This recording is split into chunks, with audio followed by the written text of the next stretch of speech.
Hi guys இப்போ நீங்கள் பொருள் பார்த்த மாதிரி ஒரு சூப்பரானுடைய குயிக்காகவும் ஷார்ட் ஸ்வீட்டாகவும் பார்த்தலாமா.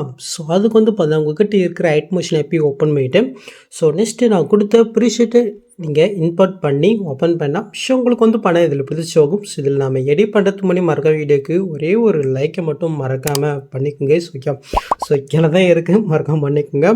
ஓகே, ஜஸ்ட்டு நாம் இதில் எடிட் பண்ணுறதுக்கு முன்னாடி ஃபஸ்ட் நம்ம எடிட் பண்ண பிக் எடிட் பண்ணுறது இல்லாமல் ஸோ அதுக்கு பண்ண அப்படியே நீங்கள் பேக் போயிட்டு கீழே புஷம் கொட்டு ஒரு 4:5 ஒரு ப்ராஜெக்ட் ஓப்பன் பண்ணி எடுத்துக்கோங்க. நெக்ஸ்ட்டு கீழே புஷம் கொட்டு மீடியா கொட்டு நீங்கள் எடிட் பண்ணி அந்த பிக்கை பார்த்தீங்கன்னா நீங்கள் செலக்ட் பண்ணிக்கோங்க. நெக்ஸ்ட்டு மேலே காலில் 3 பட்டன் இருக்குது, அது நீங்கள் செலக்ட் பண்ணிட்டு இதில் ஃபுல் கம்ப்யூட்டர் பாருங்கள், அது நீங்கள் கிளிக் பண்ணிக்கும். நெக்ஸ்ட்டு கீழே மோட்சல் போய்ட்டு செல்லுக்கிற ஆப்ஷன் யூஸ் பண்ணி உங்களுடைய பிக்கு தவிர இந்த மாதிரி நீங்கள் ஃபுல் ஸ்கில்ல கரெக்டாக நீங்கள் செட் பண்ணிட்டுருக்குங்க. ஓகே, ஸோ நெக்ஸ்ட்டு மேலே காலேஜ் பட்டன் இருக்குது, அது நீங்கள் செலக்ட் பண்ணிட்டு இந்த கிரேஃப் பண்ண பேஜில் கிளிக் பண்ணிட்டு கீழே செட் பண்ணால் ஸோ இந்த பிக்கு 4:5 கன்வெர்ட் ஆகும். இதே நீங்கள் சேவ் பண்ணிக்கோங்க. இதே சேம் மெத்தடில் ஒன்று உங்கள்கிட்ட பிக்குச்சுன்னா ஒன் பண்ணால் இதே சேம் மெத்தடில் கன்வெர்ட் பண்ணி எடுத்துக்கோங்க. ஓகே, ஸோ அவ்வளோதான். இப்போ அப்படியே நம்ம பேக் போயிட்டு இப்போ நாம் இன்புட் பண்ண ப்ராஜெக்டை ஓப்பன் பண்ணி எடுத்துக்கலாம். ஸோ ஓப்பன் பண்ணிவிட்டு அப்படியே கீழே வந்தீங்கன்னாக்கா ஃபஸ்ட்லேயே பண்ண உங்களுக்கு இப்படி தான் இருக்கும். ஸோ இதில் எப்படி பிக் ஆட் பண்ணு பார்த்தலாமா. ஸோ அதுக்கு சாங் மேலே ஒரு குரூப் இருக்குது பாருங்கள், அந்த குரூப்பை நீங்கள் கிளிக் பண்ணிட்டு எடி குரூப் போய்க்குங்க. இப்போ நீங்கள் ஃபஸ்ட் ஸ்டார்டிங் கீழே புஷம் கொட்டு மீடியா கொட்டு ஸோ நீங்கள் இப்போ எடி பண்ணி அந்த பிக்கை பண்ண ஜஸ்ட் நீங்கள் செலக்ட் பண்ணிக்கோங்க. இதை அப்படியே இங்கே லாங் ப்ரெஸ் பண்ணி இந்த லேயர்களை கொண்டுட்டு இந்த லேயர் நான் எந்த அளவுக்கு கொடுத்துருக்கணும் ஸோ அந்தளவுக்கு இந்த பிக்கை நீங்கள் செலக்ட் பண்ணி விட்டுக்கோங்க. நெக்ஸ்ட் அந்த பிக்கை நீங்கள் செலக்ட் பண்ணிட்டு எஃபெக்ட்குள்ளே போயிட்டு ஆட் எஃபெக்ட்டில் டிஸ்கஷன் வேர்ப் இருக்குது, அதை நீங்கள் கிளிக் பண்ணிட்டு கீழே மூவ் பண்ண டெயில்ஸ்னு எஃபெக்ட் இருக்கும், அது நீங்கள் செலக்ட் பண்ணிட்டு செட்டிங் கொட்டு ஜஸ்ட்டு கீழே மேலே பண்ண ஆஃப் இருக்கும், ஜஸ்ட் நீங்கள் ஆன் பண்ணிவிட்டு அப்படியே நீங்கள் பேக் வந்துக்குங்க. இப்போ கீழே மோட்ஸ் இருக்கும், அது நீங்கள் செலக்ட் பண்ணிட்டு செல்லுக்கிற ஆப்ஷன் யூஸ் பண்ணி உங்களுடைய பிக்குக்கு தகுந்த மாதிரி கரெக்டாக அந்த ஃப்ரேமில் பார்த்தீங்கன்னா உங்களுடைய பிக்கு ஆட் ஆகிற மாதிரி நீங்கள் இந்த மாதிரி நீங்கள் செட் பண்ணிக்கிட்டுக்குங்க. ஓகே, சொல்லலாம். நெக்ஸ்ட் அந்த பிக்கை நீங்கள் செலக்ட் பண்ணிட்டு இந்த பாக்ஸையும் கொடுத்து காப்பிலே கொடுத்துட்டு அப்படியே நம்ம பேக் போய்க்கலாம். ஸோ ஃபஸ்ட் ஆட் ஆகிடுச்சா. நெக்ஸ்ட்டு அந்த செகண்ட் குரூப்பை நீங்கள் கிளிக் பண்ணிட்டு எடி குரூப் போய்க்குங்க. இப்போ நீங்கள் ஃபஸ்ட் ஸ்டார்டிங் நான் காப்பி பண்ணதே இந்த பாக்ஸும் கொடுத்து பேஸ்லேயே கொடுத்து ஜஸ்ட் லாங் ப்ரெஸ் பண்ணி இந்த லேயருக்குள்ளே கொண்டு வந்துட்டு நெக்ஸ்ட் இந்த லேயர் எந்த இருக்கோ அந்த அளவுக்கு இந்த பிக்கை நீங்கள் கட் பண்ணிவிட்டு அப்படியே நீங்கள் பேக் வந்துக்குங்க. நெக்ஸ்ட்டு மேலே தேர்ட் குரூப் இருக்குது, அது நீங்கள் கிளிக் பண்ணிட்டு எடி குரூப் போய்க்குங்க. இப்போ நீங்கள் ஃபஸ்ட் ஸ்டார்டிங் காப்பி பண்ணதை மறுபடியும் பேஸ்ட் பண்ணிவிட்டு ஜஸ்ட் லாங் ப்ரெஸ் பண்ணி கீழே கொண்டு இது எந்த இருக்கோ அந்த அளவுக்கு நாம் கட் பண்ணிவிட்டு அப்படியே பேக் வந்தீங்கன்னா ஜஸ்ட் ஆட் ஆயிரும். இந்த மேலே இருக்கிற இந்த 2 குரூப்பில் மட்டும் சின்னதாக இந்த மாதிரி ஏறுறோம். ஸோ இது எப்படி ஃபிக்ஸ் பண்ணு சொல்கிறேன். ஸோ அதுக்கு க்ரீன் கலர் எங்கே முடியுதோ அந்த இடத்துக்கு போய்ட்டு ஜஸ்ட்டு எரர்னா அதில் ஒரு குரூப்பை நீங்கள் செலக்ட் பண்ணி ஜஸ்ட் ஆப்ஷனை கிளிக் பண்ணால் ஜஸ்ட் எரர் பண்ணாக்க ஃபிக்ஸ் ஆயிரும். இதே சேம் மெத்தடில் அடுத்த இதுக்கும் நாம் பண்ணி விட்டுக்கலாம். ஓகே, ஸோ முடிஞ்சிடுச்சு.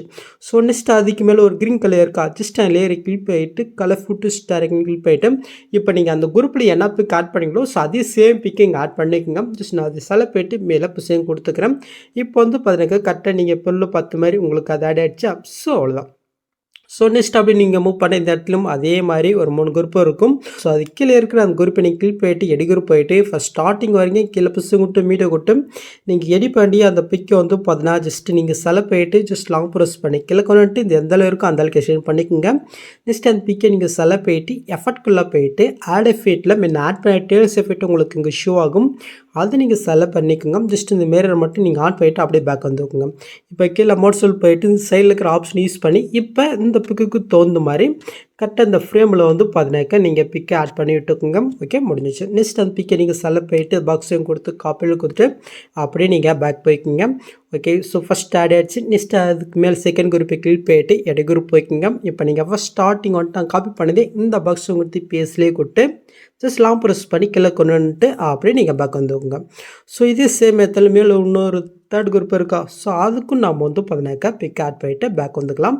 ஸோ ஜஸ்ட் இதுவும் ஆட் ஆகிடுச்சா, அவ்வளோதான். நெக்ஸ்ட்டு அதுக்கு மேலே இன்னொரு க்ரீன் கலர் ஷோ ஆகும். ஜஸ்ட் அதில் கிளிக் போயிட்டு கலர் ஃபுட்டு ஸ்டாரிங் கிளிக் போயிட்டு இப்போ அந்த குரூப்பில் என்ன போய் கால் பண்ணிங்களோ ஸோ அந்த பிக்கை இங்கே செலக்ட் போயிட்டு மேலே புஷிங் கொடுத்துக்குங்க. Okay, ton.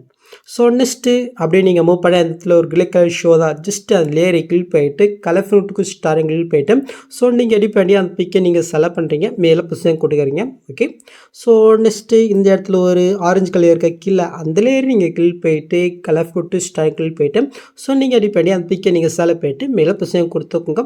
ஜஸ்ட்டு இதுவும் நீங்கள் பொருள் பார்த்து மாதிரி ஆகிடுச்சு. ஸோ அவ்வளோதான் கேஸ். ஸோ நெக்ஸ்ட் அப்படியே நீங்கள் மூவ் பண்ண இந்த இடத்துல ஒரு 4 பிக்கு ஆட் பண்ணுற மாதிரி பிளாங்காக கொடுத்துருப்பேன். ஸோ இது எப்படி ஃபிக்ஸ் பண்ணி பார்க்கலாமா. ஸோ அதுக்கு இப்போ இதுக்கு முன்னாடி நம்ம பண்ண இந்த எஃபெக்டோட இந்த பிக் ஆட் பண்ணுங்களா, இதுவும் இதுக்கு முன்னாடி இந்த எஃபெக்டோட ஒரு பிக் இருக்கா. ஸோ இது ரெண்டுத்தையும் நம்ம காப்பி பண்ணி பேஸ்ட் பண்ண போகிறோம் எப்படின்னு பார்த்தலாமா.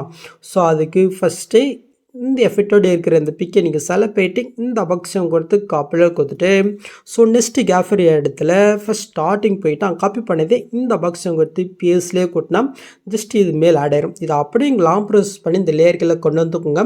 ஸோ நீங்கள் ஆட் பண்ணி எஸ்டிமேட் வரைக்கும் இருக்கான்றதை நீங்கள் செக் பண்ணணும். ஸோ இது கொஞ்சம் எக்ஸ்ட்ரா இருக்குது. இப்போ நீங்கள் எப்படி இதை கம்ப்ரஸ் பண்ணால் ஜஸ்ட் அந்த பிக்கை நீங்கள் செலக்ட் பண்ணிட்டு இந்த ஸ்பீடுக்கு யூஸ் பண்ணி ஜஸ்ட் இந்த ஆப்ஷன் பண்ணால் இந்த டைமுக்கு எத்தனை கம்ப்ரஸரும் ஓகே. இப்போ நான் பிக்கை செலக்ட் பண்ணிட்டு கலர் ஃபுட்டு ஸ்டாகில் போய்ட்டு நான் எடிட் பண்ணிட்டு இன்னொரு பிக்கை இங்கே செலக்ட் பண்ணிட்டு மேலே பசங்க கொடுத்துக்கிறேன். ஜஸ்ட் 10 ஆச்சு. நெக்ஸ்ட்டு இந்த கேஃப் எடுத்து ஜஸ்ட் இந்த இடத்துல 2 உப்புமா இருப்பாருங்க. ஸோ ஃபஸ்ட் ஸ்டார்டிங் போயிட்டு மறுபடியும் அந்த பாக்ஸை கொடுத்து பேஸ்லேயே கொடுத்து ஜஸ்ட் இப்போ இது லாங் ப்ரெஸ் பண்ணி கீழே கொண்டு வந்துக்கோங்க. இதுவும் அதே மாதிரி எக்ஸ்ட்ரா உங்களுக்கு கம்மியாச்சுன்னு ஜஸ்ட் ஸ்பீடுக்கு யூஸ் பண்ணி எஸ்டிமேட் பண்ணுறது கம்ப்ரஸ் பண்ணுறது பண்ணிக்கோங்க. ஓகே, இப்போ இதோடைய பிக்கும் நான் வந்து பண்ணிக்க சேஞ்ச் பண்ணி விட்டுக்கிறேன். ஓகே, முடிஞ்சிச்சு. ஸோ நெக்ஸ்ட் இந்த இடத்துல 2 கேஃபாக இருக்கா, இதே நம்ம ஃபிக்ஸ் பண்ணிடலாமா? ஸோ அதுக்கு அப்படியே நீங்கள் பேக் வந்தீங்கன்னாக்க ஜஸ்ட் இந்த எஃபெக்டோடு இருக்கா, ஜஸ்ட்டு அந்த கீழே இருக்க பேக்ரவுண்டை பிக்கா அதுக்கு மேலே இருக்கிற லேயர் மூணுத்து லாங் ப்ரெஸ் பண்ணி செலக்ட் பண்ணிட்டு இந்த பாக்ஸை கொடுத்து காப்பி 3 லேயர் இருக்கா அது நீங்கள் கிளிக் பண்ணிக்கோங்க. ஸோ இப்போ நெக்ஸ்ட் கேஃப் இடத்துல ஃபஸ்ட் ஸ்டார்டிங் போயிட்டு அங்கே காப்பி பண்ணது இந்த பாக்ஸை கொடுத்து PS3 லேயர் கொடுத்துக்கலாம். இது 1 பண்ணால் லாங் ப்ரெஸ் பண்ணி கரெக்டாக அந்த லேயர்ஸுக்கு கீழே வர்ற மாதிரி நம்ம ஆட் பண்ணி விட்டுக்கலாமா? ஓகே, முடிஞ்சிச்சு. நெக்ஸ்ட் மாதிரி வரைக்கும் காப்பாலாம் கொஞ்சம் கம்மியாக இருக்குது. இதே நீங்கள் எப்படி எஸ்டிமேட் பண்ணால் ஜஸ்ட் அந்த லேயரை கிளிக் பண்ணிட்டு முன்ன ஆட் பண்ண அந்த ஸ்பீடுக்கு யூஸ் பண்ணி இப்போ இந்த ஆப்ஷன் கிளிக் பண்ணால் டைமுக்கு எத்தனை எஸ்டிமேட் இதே சேம் மெத்தடில் மீதிக்கு 2த்துக்கும் நாம் பண்ணி விட்டுக்கலாம். ஓகே, முடிஞ்சிச்சா? ஸோ இப்போ நான் வந்து பார்த்தீங்கன்னா இவ்வளோ பிக்கு வேணா நீங்கள் வந்து பண்ணி சேஞ்ச் பண்ணிக்கோங்க. ஸோ நான் முன்னாடி இந்த பிக்கு தான் ஆட் பண்ணியிருக்கேன், அதனால இது இருக்கட்டும். ஓகே, நெக்ஸ்ட் கேஃபரி இடத்துல ஃபஸ்ட் ஸ்டார்டிங் போயிட்டு அங்கே காப்பி பண்ணதே பேஸ்ட் பண்ணிவிட்டு இதையும் நம்ம வந்து பண்ணால் கரெக்டாக இந்த லேயர்க்கில் கொண்டு வந்துக்கலாம். ஓகே, முடிஞ்சிடுச்சு. ஸோ இதுவும் கொஞ்சம் கம்மியாக தான் இருக்குது. முன்ன பண்ண மாதிரி அந்த ஸ்பீடுக்கு யூஸ் பண்ணி நாம் எஸ்ட்ரெயின் பண்ணி விட்டுக்கலாம். ஸோ உடைய பிக்கு சேஞ்ச் பண்ணிடலாம். ஓகே, ஜஸ்ட் நான் பிக்கு செலக்ட் போயிட்டு கலர் ஸ்டார்கள் போயிட்டு ஸோ நான் எடிட் பண்ண இந்த பிக் ஆட் பண்ணியிருக்கேன். ஓகே, இதுதான் நினைக்கிறேன். ஸோ நெக்ஸ்ட்டு ஃபைனலுக்கு மூவ் பண்ணிங்க அந்த இடத்துல ஒரு கிங்கிள் ஷோ தான். ஜஸ்ட் ஒன்றும் இல்லை, அந்த லேயரை கிளிக் பண்ணுறீங்க, இந்த கலர்ஃபும் கொடுத்து ஸ்டாரிங்கில் போய்ட்டு ஸோ நீங்கள் எடிட் பண்ணி அந்த பிக்கை நீங்கள் செலக்ட் போய்ட்டு மேலே பிசையும் கொடுத்துக்கோங்க. ஜஸ்ட் அந்த எஃபெக்டில் இது ஆட் ஆயிரும். சொல்லலாம் இப்போ நீங்கள் பொருள் பார்த்த மாதிரி வீடியோ கிரியேட் பண்ணிச்சு. நெக்ஸ்ட் நீங்கள் சூப் பண்ணுறதுக்கு முன்னாடி இந்த மாதிரி அந்த பேக்ரவுண்டில் வந்து பார்த்தா பிளாக்காக வேணும் இப்படியே வச்சுக்கோங்க. இல்லை நீங்கள் ஒயிட்டாக வேணும்னு நினச்சிங்கனாக்கா ஜஸ்ட் மேலே செட்டிங் இதை கிளிக் போய்ட்டு ஜஸ்ட்டு இந்த பிளாக் கலருக்கு பதிலாக நீங்கள் ஒயிட் கலர் நீங்கள் கொடுத்தீங்கன்னா ஜஸ்ட் இப்படி ஷோ ஆகும். இந்த சர்க்கிள் மாதிரி ஒரு எஃபெக்ட் எடுத்து பாருங்கள். இந்த இடத்துல கார்னரில் வந்து பண்ணால் பிளாக் கலர் ஷோ ஆகுது. அதுக்கு நீங்கள் என்ன பண்ணால் ஜஸ்ட் அந்த குறிப்பை நீங்கள் செலக்ட் பண்ணிட்டு எஃபெக்ட்குள்ளே போயினா கீழே பேஜ் ரோல்னு இருக்கா அதை நீங்கள் கிளிக் பண்ணி ஓப்பன் பண்ணிக்கோங்க. இதை அப்படியே நீங்கள் கீழே மூவ் பண்ணால் டிராஃப்ட் ஷேடுன்னு ஒரு ஆப்ஷன் இருப்பாருங்க, அது இங்கே கிளிக் பண்ணிட்டு இந்த இடத்துல வந்து பண்ணாக்க ஒயிட்டுக்கு பதிலாக பிளாக் கலர் கொடுத்தா ஜஸ்ட் இது பண்ண சேஞ்ச் ஆகும். ஸோ நீங்கள் ஒயிட் கலர் நீங்கள் ஷோ பண்ணுறீங்கனாக்கா ஜஸ்ட் இந்த குரூப்பில் மட்டும் நீங்கள் பண்ணாக்க 6 குரூப் இருக்கா, 6 குரூப்லேயுமே அந்த கலரை மட்டும் நீங்கள் பிளாக்குக்கு நீங்கள் சேஞ்ச் பண்ணி விட்டுக்குங்க. ஓகே, ஸோ நான் வந்து பண்ண பிளாக் கலர் தான் எக்ஸ்பெக்ட் பண்ண போகிறேன். ஸோ அதனால் இதை வச்சுக்கிறேன். ஓகே, ஸோ முடிஞ்சு. ஸோ இப்போ நீங்கள் பொருள் பார்த்த மாதிரி கிரியேட் பண்ணிச்சா நெக்ஸ்ட் நீங்கள் எக்ஸ்பெக்ட் பண்ணுறதுக்கு முன்னாடி மார்க்கா மேலே செட்டிங் இதை கிளிக் பண்ணிட்டு இந்த ஃப்ரேம் ரேட்டை மட்டும் நீங்கள் சிஸ்டம் மாற்று டேட்டா எக்ஸ்போர்ட் பண்ணிக்க வேண்டியதான். ஸோ அவ்வளோதாங்க இந்த வீடியோவில் இந்த டவுட் இந்த கமெண்ட் பண்ணுங்கள். இந்த மாதிரி வீடியோஸ் நீங்கள் மிஸ் பண்ண பார்க்கணும் சப்ஸ்கிரைப் பண்ண மறக்காமட்டு கூட பெல் ஐக்கன் கிளிக் பண்ணிக்கோங்க. ஸோ நெக்ஸ்ட் பார்க்கலாம். தேங்க்ஸ் ஃபார் வாட்சிங் கைஸ்.